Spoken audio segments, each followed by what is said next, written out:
If I go back in time 20 years, because I was with British Telecom, because I was running a research laboratory, I had all the technologies like 3D TV, Google Glass, virtual reality, Oculus Rift I already had, all of that stuff I had.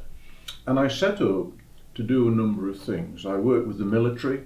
We were doing in-flight testing, we were doing virtual gunnery ranges, we were doing all kinds of things. But with the medical profession, the obvious thing, I wanted to do some virtual surgery.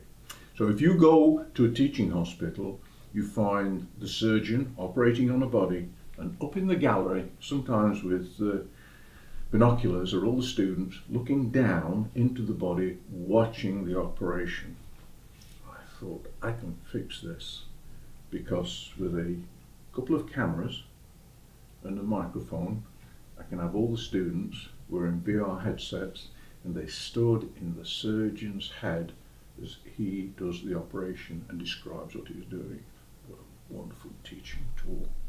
How brilliant. But best of all, I could overcome the first hour problem. The first hour problem is you have a car accident. The first hour dictates whether you live or die. You do not want the surgeon back in the hospital. You want him in the ambulance with you. So we took the Ipswich ambulance service and we put a camera and a screen onto the paramedic, and the surgeon would be with the paramedic at the scene of a car accident. And this is 20 years ago. And so there was one where we had someone who was crushed and they were choking to death. And it meant that the paramedic had to do surgery in real time. A piece of surgery he never did before. But he got a world-class surgeon in his head, sat with him. And I've actually got this on film. I know it's quite dramatic, and it worked. And then we actually did a transatlantic operation, and we did an operation to Ireland. We did a knee operation. We did endoscopy, all kinds of things. Brilliant. The people who were the most excited about this, the US military. And the reason, they didn't want to put their bits and their bullets in the same space. They didn't want expensive surgeons where the bullets were. They wanted paramedics. And so they were very engaged with it. What happened to that technology? It went on the shelf.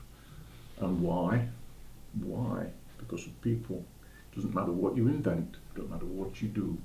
The ultimate arbiter are people. And if a profession like surgeons don't embrace it and use it, it's not going to happen.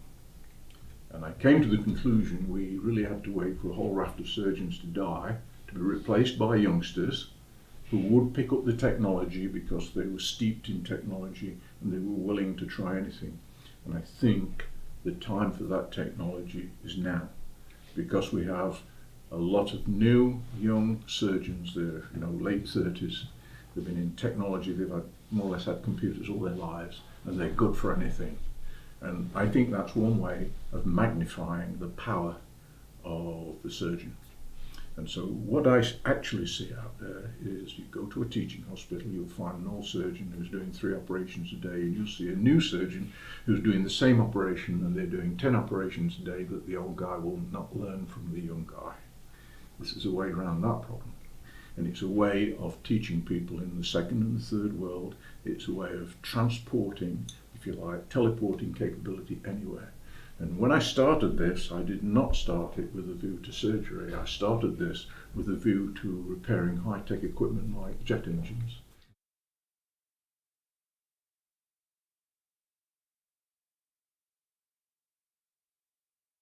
Well, I feel incredibly frustrated that it wouldn't go first time. But as a technologist years ago, I recognised that my enthusiasm doesn't necessarily mean it's a good idea. The acceptance of the human race sometimes takes a while, but I also feel, I don't think the word is smug, I feel kind of pleased that my team and I came up with that, we did it, and it's sat there good to go.